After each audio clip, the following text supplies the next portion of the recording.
Hola Sara, ¿qué tal? Gracias por estar en La Buena Vida.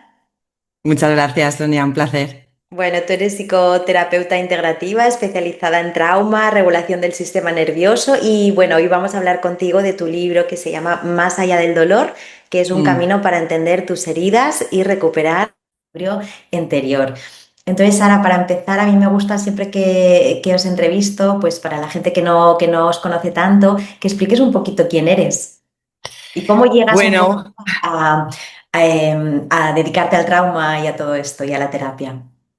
sí, pues la verdad es que mi camino hacia esta dedicación para nada fue intelectual, fue sobre todo vivencial. Me di cuenta en un momento de crisis importante de mi vida que comparto en el libro, que muchas de las cosas que nos pasan, Sonia, bloqueos, patrones, relaciones que se repiten, ¿no? Yo creo que todos hemos tenido quizá esta experiencia de sentir que vienen una y otra vez el mismo tipo de personas a nuestra vida, ya sean parejas, sean amistades o lo que sea, ¿no? Como que, digo, esto no puede ser algo que se explique solamente desde la mente, ¿no? Yo sentía que había algo más, aparte de lo mental, que estaba implicado en esto que nos pasa en la vida. Y, y después de estudiar mucho y de buscar mucha información, me di cuenta de que no se trataba o no es que nos falte información, sino que más bien tenemos la dificultad de parar a escuchar partes de nosotros que realmente revelan lo que nos está pasando. Mm. Entonces, a través de esa vivencia es como que, bueno, me llevó al final a descubrirme, ¿no? En este proceso de mis heridas, de mis traumas y de alguna forma sentir que todo eso que yo estaba descubriendo lo quería poner también al servicio, ¿no? Y yo tengo como el propósito, ya te diría también hasta la cabezonería, de tratar de que dejemos un poquito de teorizar, porque tenemos la mente muy trillada y empecemos a encontrarnos de verdad con los lugares de nosotros que tiene la sabiduría. Qué bueno. Bueno, pues este libro tan profundo y tan interesante que es Más allá del dolor, empieza con la herida como inicio del viaje, ¿no? ¿Qué Ujú. significa esto? Pues significa, fíjate que aunque suene paradójico, la herida no es el problema. El problema es todo lo que hacemos, Sonia, para no sentir esa herida, ¿no? Es como, o la dificultad, a mí no me gusta mucho lo de la palabra problema, pero la dificultad que tenemos es sentir eso que nos duele. Cuando es algo físico lo tenemos muy claro. Tú ves una herida física y allá vas a curarla, ¿no? Y cuando es algo emocional, es como que tratamos de evitar todo el rato ese dolor que nos genera la herida, ¿no? Y sí, o sea, la herida es un punto de rotura, o sea, se rompe algo, se rompe en lo físico la piel, ¿no? Por ejemplo. En lo emocional también se abre como una especie de grieta y también es un lugar, esto seguramente lo hemos escuchado en la metáfora, ¿no? Por donde entra luz, es una especie de umbral, yo digo, ¿no? Es un lugar donde podemos también asomarnos a mirar algo que quiere ser revelado y empezar a volver a nosotros. Y casi siempre lo evitamos, lo tapamos, lo negamos. Y eso precisamente es lo que nos mantiene en repeat, ¿no? En repetición de los patrones de siempre una y otra vez. Claro, y claro, muchas personas a ver, sienten, ¿no? Que algo no va bien, que les duele el Mm. cuerpo, que se encuentran mal, que tienen reacciones desproporcionadas, etcétera. Pero ¿cómo reconoces? También te lo digo a ti, que ya llevas tiempo pues trabajando con personas pues para ayudarlas en su proceso de sanación. ¿Cómo podemos reconocer Sí. que estamos viviendo desde una herida, por ejemplo? Pues fíjate, aunque parezca, bueno, o no siempre sea evidente, tenemos esta cosa como humanos de complicarnos la existencia, ¿no? Y sin embargo es muy sencillo, porque es un poco la observación, la autoobservación, por ejemplo, de observar cuándo reaccionamos constantemente, incluso muchas veces más de lo que la situación requiere, vamos a decirlo así, ¿no? Es cuando estamos como en modo reactivo, eso se nota. Es como esta sensación de ¿qué me pasa? Que estoy todo el rato reaccionando a la vida, ¿no? Y sentimos algo en el cuerpo, que sabemos que nos está pasando algo. Eso es un punto en el que podemos reconocer que estamos viviendo para protegernos de algo, ¿no? También, por ejemplo, cuando sentimos esto de lo que hablábamos, que repetimos el patrón una y otra vez, aunque sabemos que nos hace daño.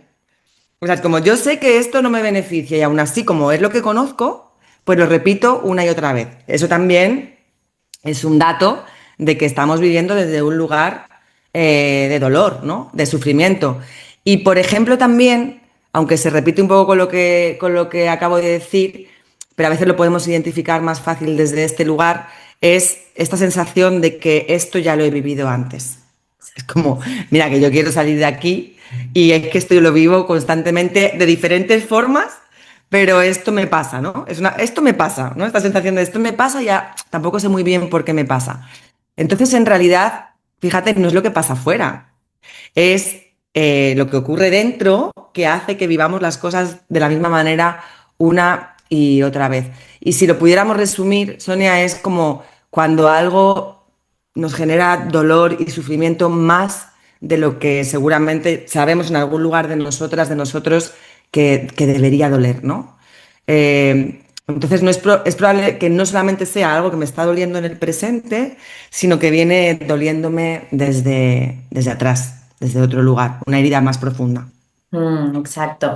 Y al final, la verdad es que por mucho que te quieras escapar, ¿no? Cuando hay una herida realmente y lo que tú dices, esa repetición de patrones, al final Mm, la vida te va poniendo otra vez las mismas situaciones como tú dices y claro. o te paras a mirarlo, que a lo mejor te han pasado como 20 años, o si no, es como que, ¿no? Como que te está llamando todo el rato la atención y te tienes que ocupar, ¿no?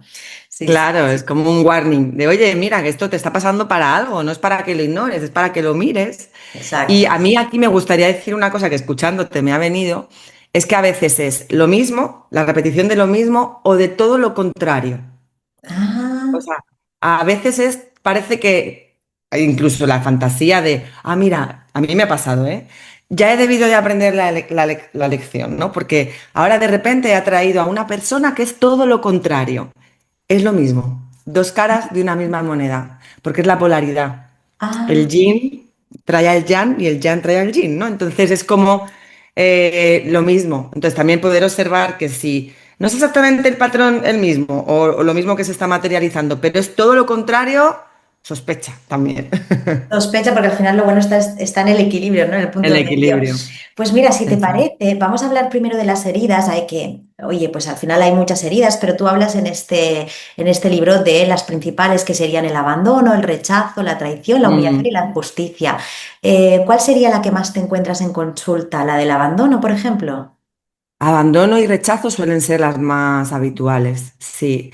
¿En qué Fíjate consisten que estas heridas para que la gente pueda entenderlo? sí. A ver, al final no es que tengamos una solo o dos solo, sino que tenemos un poquito de cada, ¿no? Lo que pasa es que siempre hay una, dos, como más predominantes, que son las que operan ahí en segundo plano y hacen que decidamos y accionemos desde ese lugar, ¿no? Por ejemplo, la de abandono, estas se generan normalmente, Sonia, en los primeros años de nuestra vida. Por extender un poco el rango, pues entre los 0 y los 12 años, ¿vale? Vamos a decir. Entonces, la herida de abandono, por ejemplo, se manifiesta con acciones o con comportamientos que tienen que ver con que el otro no me abandone, ¿vale? Porque lo que yo sentí cuando era pequeña o pequeño es que, o el miedo más grande es a que me abandonaran, porque cuando somos muy chiquititos, literalmente somos, los seres humanos somos seres muy vulnerables que si nos abandonan cuando somos pequeños, morimos. Entonces, Exacto. debajo de esta herida está ese miedo nuclear de que si me abandonan me voy a morir, ¿no? Y si no la hemos evolucionado y no la hemos trabajado de alguna forma, pues sigue operando este miedo tan nuclear y tan profundo. Entonces, todos mis intentos de mi vida van a girar en torno a que la otra persona en el vínculo, insisto, no solamente de pareja, también sucede con amistades, con familiares, no me abandone. Entonces, por ejemplo, me vuelvo muy complaciente. Y entonces estoy constantemente complaciendo a la otra persona para que vea que soy, oye, que soy muy guay, que soy muy necesaria, que soy especial, ¿no? Que soy importante y que no me abandone. Esto, ¿cuál es el precio que pagamos, por ejemplo? Que me pongo tanto en las necesidades de los demás que me olvido de las mías. Y hay un riesgo muy grande y es que desaparecemos.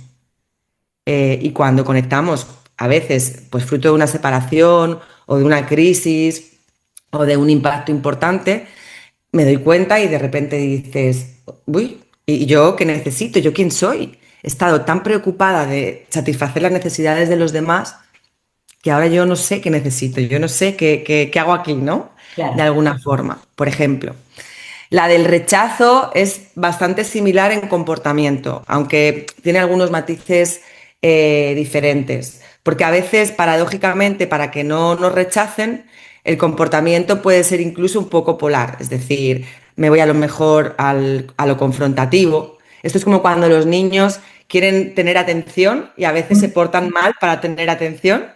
Pues los adultos operamos igual, porque en realidad el comportamiento lo hemos aprendido de niños, ¿no? Claro. Entonces, no es tan complaciente o tan guay como la del abandono a lo mejor, pero puede ser al revés, eso más lo que se quiere es que el otro esté pendiente de ti y no te rechace, aunque sea a veces con un mal comportamiento, vamos a decirlo Claro, así, claro, ¿no? claro, claro. Sí, sí, sí, sí. Sí. Y la de la injusticia, por ejemplo, ¿qué sería? Sí, la de la injusticia, bueno, esta se ve, normalmente se construyen caracteres, máscaras, personajes a partir de esta herida, si es la nuclear, de las personas que están siempre por la causa, ¿no? Mm, Y donde todos se lo toman como algo injusto. Es que esto se ve mucho en el lenguaje, es que esto no es justo, es que esto es injusto, ¿no? Entonces, están constantemente, aquí cabe mucho la comparación donde nos duele mucho y nos tomamos como algo personal cuando alguien no nos reconoce a nosotros, pero reconoce a otra persona y ahí se activa la herida de la injusticia, ¿no? Esto viene cuando somos pequeños de haber sentido que a nosotros hemos tenido una carencia y una persona cercana, por ejemplo, un hermano o una hermana, ha tenido privilegios y yo no. Es injusto que a mí no claro, me vean, que a mí no me traten igual, ¿no? O en situaciones de bullying también, esta herida a veces se claro. activa o se crea y entonces yo me vuelvo una especie de justiciera o de justiciero en mi vida, ¿no? Por ejemplo. Exacto. La de la traición, que es otra de las heridas también Ujú. que tenemos, bueno, obviamente se genera porque nos hemos sentido traicionados de pequeñitos, ¿no? O de pequeñitas. A veces porque, por ejemplo, una figura importante, ¿no? Suelen ser papá o mamá, pues no son confiables. Nos han dicho cosas, luego han hecho otras, que para nosotros esto era muy importante. O nos han ocultado cosas, o nos han mentido, ¿no? Esto es un poco el caldo de cultivo en el que se crea esta herida. Entonces, cuando yo soy adulto, a veces aquí la mirada es ver cómo yo me estoy traicionando a mí misma, ¿no? Pues a veces con comportamientos o con la dificultad de no poner límites, incluso a veces se manifiesta a través de la infidelidad o de que yo atraigo patrones de personas que son infieles y que me traicionan. Claro. Entonces, si vemos que esto está muy emergente en nuestra vida, probablemente esa herida es la que tenga yo más emergente o como algo más nuclear. Claro, entonces hablas, Sara, de que cuando estamos muy identificados con las heridas, lo que hacemos es Mm. llevar máscaras, ¿no? Vamos construyendo, ¿verdad? Eso es. Sí, al final, claro, de tan chiquititos lo que queremos es generar recursos que nos ayuden a sobrevivir a eso que nos está doliendo tanto. Entonces, las máscaras en realidad son estrategias de supervivencia. Por ejemplo, la máscara que me pongo para parecer fuerte y nunca pedir ayuda, o nunca parecer que nunca la necesito. O como decíamos, él o la complaciente que siempre prioriza al otro. El independiente que no necesita a nadie. El controlador que intenta que todo esté bajo control porque lo que tiene miedo es de que todo se le vaya de control, ¿no? Y sin embargo, aunque a veces, o al menos a mí me ha pasado, que muchas veces en las formaciones o las informaciones ha parecido que las máscaras son un problema, no son un problema. En ese momento fueron necesarias. El problema es cuando creemos que esa máscara somos nosotros. Claro. Porque la máscara te protegió en un momento dado de tu vida, pero tú no eres la máscara. La cuestión es cuando nos identificamos con el personaje. Somos mucho más que ese personaje. Exacto. Y luego hablas Mm. también, haces una distinción que es muy interesante entre esencia y ego, ¿no? Que sería también esto, ¿no?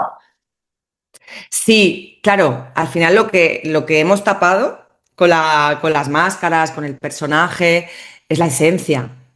Y la esencia no está separada del ego, que eso también yo creo que es importante, ¿no? O sea, si vamos a poner un ejemplo, Sonia, si esto es la esencia con la que traemos, o sea, no es que tengamos que crear esencia, que ya somos esencia. Sí, porque tú La dices, tu máscara, esencia no sí, necesita ser creada, solo recordada, dices, ¿no? exacto. Es que tenemos esta cosa de que necesitamos aprender a conectar con la esencia y es más bien un trabajo de desaprender, de Mm, quitarnos capas de la cebolla que ha tapado esa esencia, ¿no?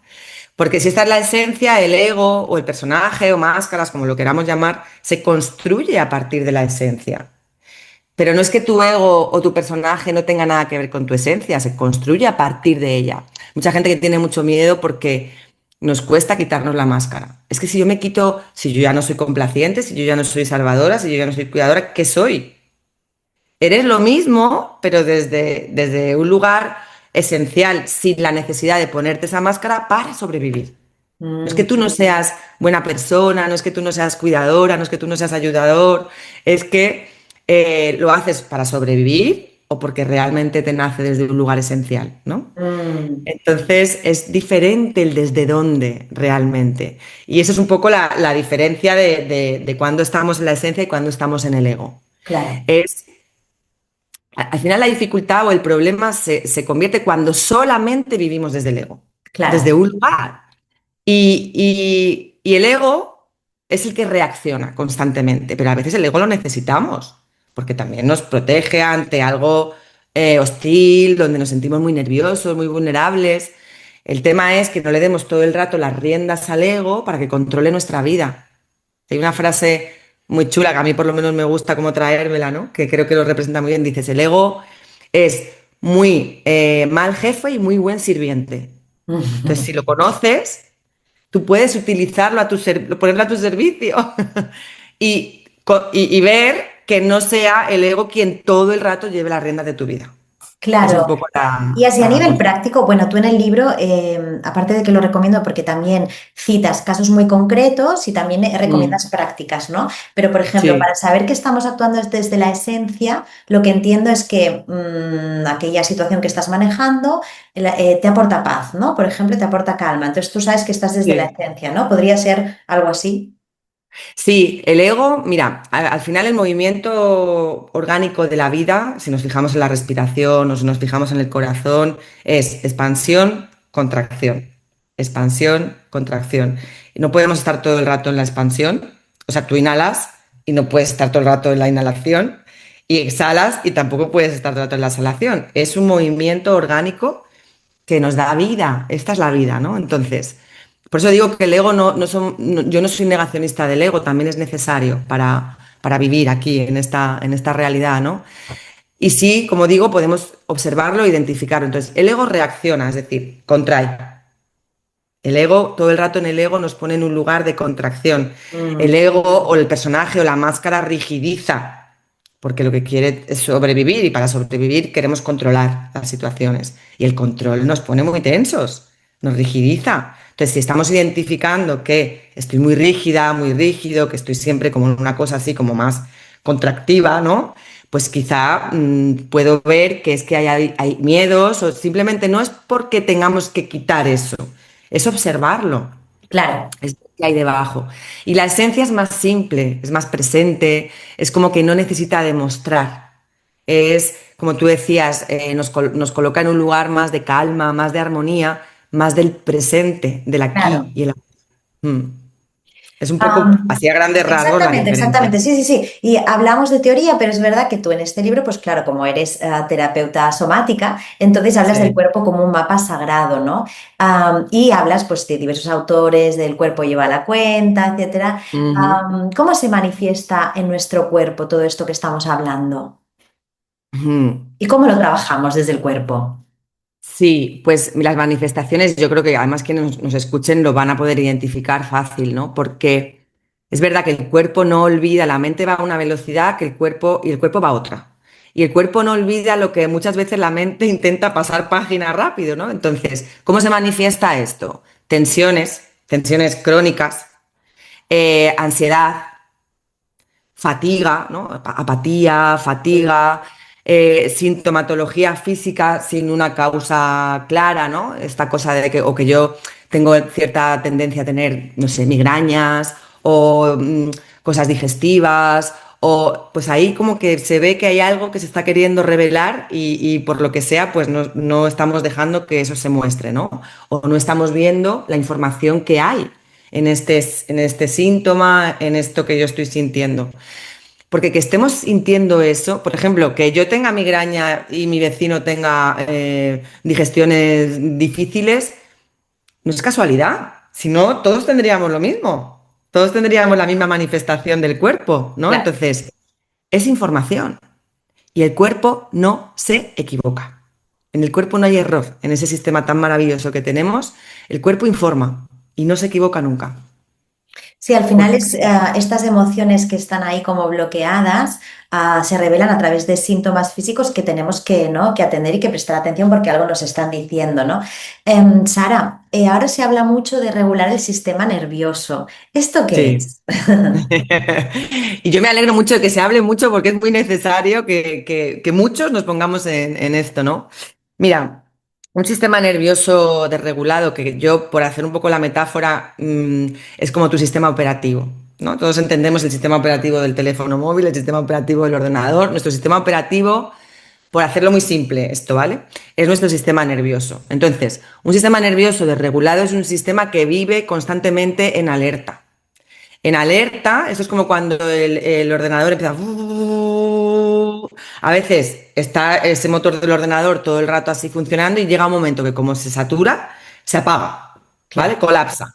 Entonces, sistema nervioso desregulado, sistema nervioso que vive en alerta o en apagón, Mm, por simplificarlo mucho. Entonces, si está en alerta constante, estamos hiperactivados, es como estar constantemente pisando el acelerador del coche, alguna vez gripa el motor, se estropea. Ansiedad, hiperactivación, esta cosa de tener las revoluciones a tope constantemente. O si estamos en colapso, en apagón, estamos como bloqueados y desconectados. Muchas veces aquí es cuando se desconecta la mente del cuerpo. Hay gente que dice, tengo mucha dificultad. Por ejemplo, ayer estaba en una sesión en la que decía, es que no consigo, por ejemplo, saber cuándo tengo hambre. wow.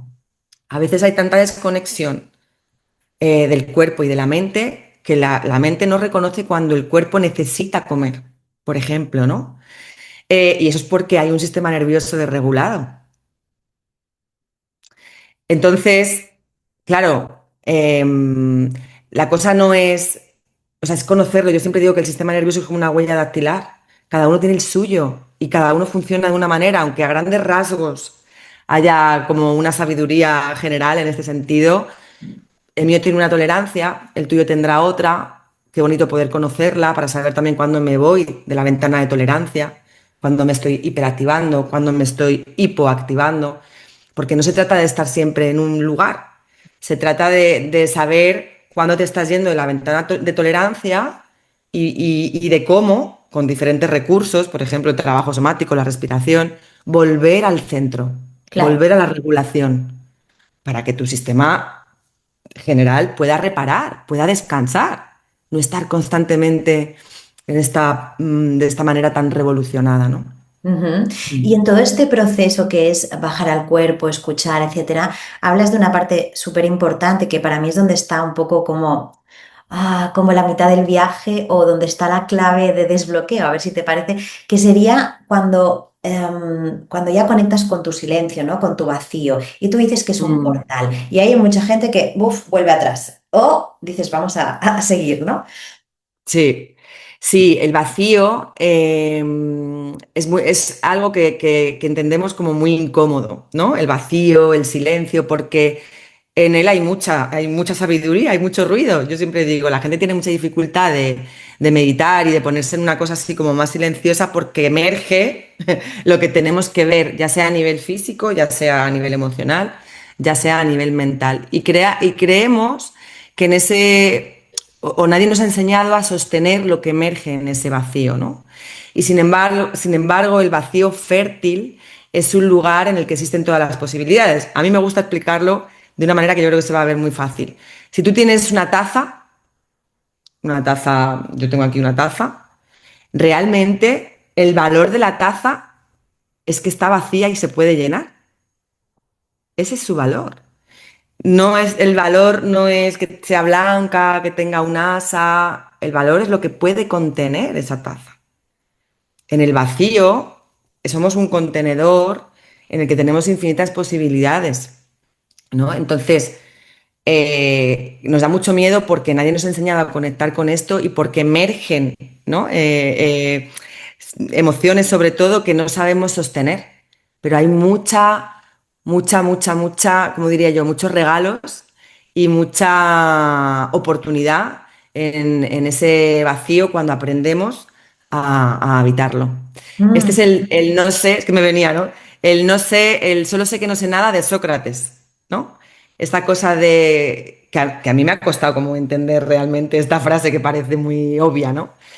Esta cosa en realidad, cuanto más sé, menos sé porque, sí, porque en realidad hay un mundo infinito de posibilidades de ser. No sé si se entiende Sí, bien a lo sí, que me refiero. totalmente, totalmente, sí, Sí. sí, te entiendo. Sí, sí, sí, sí. Eh, Después hablas, bueno, me imagino que aquí en este proceso, cuando dices, no, estamos en este silencio y emerge todas esas emociones, hay una parte en la que hablas, me imagino que es la que te toca a ti como terapeuta, de acompañar a la persona a transformar esa emoción, ¿no? Porque igual hay emociones que son tan duras o incómodas que no queremos sentir, ¿no? Tristeza, miedo, etcétera. Y tú dices ahí mm, algo que es más esperanzador, que si aprendes, ¿no? A ser paciente, a esperar, a, ¿no? A observarla, etcétera. Y empiezas a hablar de este proceso que tú haces, que me gustaría que nos lo explicaras un poco, que serían 4 fases, ¿no? La primera es observar, la segunda es ujú, sentir, resignificar e integrar. Explícanoslo un poco, eso es. Clara. Sí, fíjate, la emoción, ¿no? Es energía en movimiento. Es como que la propia etimología de la palabra lo dice, ¿no? Emotion, ¿no? Entonces, todos hemos estudiado en la escuela que la energía no se destruye, se transforma. Entonces, una emoción que ignoramos no se va, se queda ahí encapsulada hasta que le demos el espacio para poder transitarla, para poder mirarla, para poder verla. A veces se encapsula de tal manera que nos genera algo físico. Así por también que la gente pueda ver que no es una invención mística, que esto es ciencia, ¿no? Entonces, claro, la cosa no es resistirnos a la emoción, la cosa es poder sostener la emoción y a veces dejar que nos atraviese la emoción. ¿Sí? Entonces, ¿cuál sería el primer paso que tú nombrabas, ¿no? Que se nombra en el libro, la observación. Claro, para poder primero hacer algo con eso que nos está pasando, tenemos que observarlo, sin querer cambiarlo, porque también somos tan de resolver y de hacer en esta sociedad que premia mucho el hacer, que enseguida queremos resolver y hacer algo para quitarnos de ese sufrimiento, para quitarnos la incomodidad. Y hay un momento, esto es como cuando sembramos una semilla, entre el sembrar y el cosechar, ¿no? El recoger el fruto, hay un proceso. Si queremos realmente recoger un fruto bueno. Entonces, la observación es importante para tomar conciencia de lo que me está pasando. Ah, mira, pues observo que estoy enfadada. ¿Y este enfado tiene que ver con algo que está pasando ahora o es que se me ha activado una herida del pasado que tiene que ver, me lo invento, con mi padre? No lo sé, ¿no? Entonces, un momento de observación sin querer hacer nada más que observar. Luego está este momento de sentir eso que estoy observando, sin querer cambiarlo todavía, pero poder ver qué hay ahí, ¿no? ¿Qué estoy sintiendo? Pues lo que hablábamos antes. Mira, pues sí, es enfado, pero fíjate que debajo de este enfado también puedo notar la tristeza. Normalmente debajo del enfado hay tristeza, ya hago el spoiler. Puedo notar la tristeza y dejar que esa emoción tenga el espacio, esa energía que lleva la emoción tenga el espacio para poder expresarse. Y así es como se va a transformar. Si no, no se va a transformar, va a seguir ahí encapsulada, ¿no? Claro. Cuando lo estoy resumiendo mucho todo, pero bueno, cada fase, digamos, tiene su profundidad, ¿no? Luego, resignificar quiere decir que de las heridas que tenemos, hay una historia que hemos construido a partir de esa herida, ¿no? Que yo me cuento y que refuerza la herida y la historia y mi sufrimiento.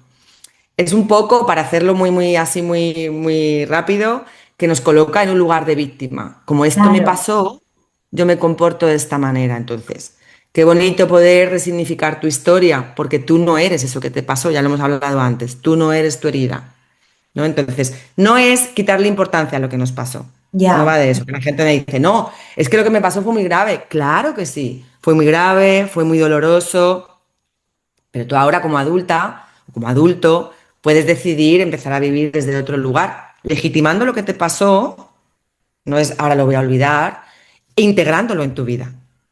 Esto sí, y también soy esta, aquí ahora, que decide que tengo un montón de vida por delante y la quiero vivir de otra manera, exacto. ¿no? Tú hablas aquí de responsabilidad, sí. Exacto, ¿no? Entonces, tomar la responsabilidad de decir, ya no soy víctima de mis circunstancias, sino qué hago yo con esto que me pasó, ¿no? Mm, Entonces, poder, no es inventar de otra historia, es poder construir desde otro lugar. qué bueno. Y luego la integración es esto, integrarlo en tu vida cotidiana, que parece muy fácil.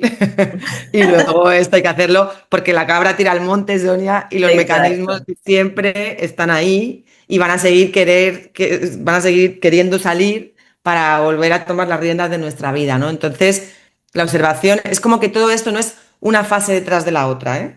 Es como un organismo un ciclo que se va también solapando muchas veces y que es un continuum de la experiencia, ¿no? O de la consciencia. No es yo paso de la observación al sentir y luego al resignificar. Es algo que convive entre ello y que es importante también esto de voy integrándolo en mi ser y en mi día a día, ¿no? Exacto, y ahí es cuando ya llegamos un poco al final y hablas de cómo vivir desde la autenticidad revelada, ¿no? Y dices esto, que a veces Mm. no es un proceso terminado, ¿no? Sino que, claro, te vas a seguir encontrando con tropiezos, etcétera, ¿no? Totalmente. Es que esta fantasía que también hemos alimentado de alguna forma de que voy a llegar a algún lugar donde todo esto se acabe y ya está, es esto, una fantasía, ¿no? Entonces, creo que es importante como adultos también integrar que en esta realidad que vivimos hay dolor, hay amor y que todo es integrativo y todo es inclusivo, ¿no? Entonces, vivir desde la autenticidad revelada no es querer ser perfecto.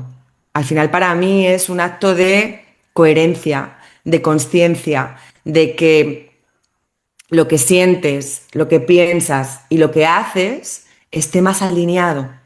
No es iluminarte y vivir desde la iluminación permanente. Eso, vamos, yo creo que yo no llegaré a eso en esta vida y tampoco lo pretendo, ¿no? Pero sí vivir desde un lugar más auténtico, Mm. desde, ese lugar más honesto conmigo misma, ¿no? Y aquí me gustaría decir, porque yo también creo que está como muy desvirtuado esto, que la autenticidad no se construye. No es, ahora voy a construir mi personaje auténtico, yo seguiría siendo un personaje. Es como que se revela y se desvela cuando dejamos de escondernos detrás de todas las máscaras que nos hemos construido. Qué bonito, Sara. Hoy ha sido de verdad un auténtico placer hablar contigo. Me ha gustado muchísimo, aparte lo explicas súper bien. Muchas Nada, gracias. yo te dejo que termines tú esta charla con algún mensaje que quieras dar. ¿Qué Mm. crees que se va a encontrar la gente con tu libro? ¿Qué has querido aportar? No sé, con lo que te apetezca a ti terminar esta charla. Bueno, a mí lo que de alguna manera el mensaje, ¿no? De la experiencia, porque al final creo que es una experiencia, ¿no? El libro es como esta cosa, yo de hecho tengo un retiro que se llama El Camino de Vuelta a Casa, ¿no? Volver a casa, como que volver a casa, que al final es volver a nosotros, volver al amor, que en mayúsculas, ¿no? Que al final es lo que somos, esto esencialmente, es como poder dejar de vivir desde la herida, identificándonos con la herida y empezar a vivir desde la verdad genuina de lo que somos y poder habitarnos y habitar la vida y disfrutar de la vida sin tanta defensa, ¿no? Entonces sería algo así como que volver a casa no es convertirte en alguien nuevo, no es que tengas que crear otro personaje para volver a casa, sino como que es dejar de ser todo eso que no eres. Tal cual. Maravilloso. Bueno, Sara, pues nada, muchísimas gracias. A ti, un placer, Sonia. Gracias.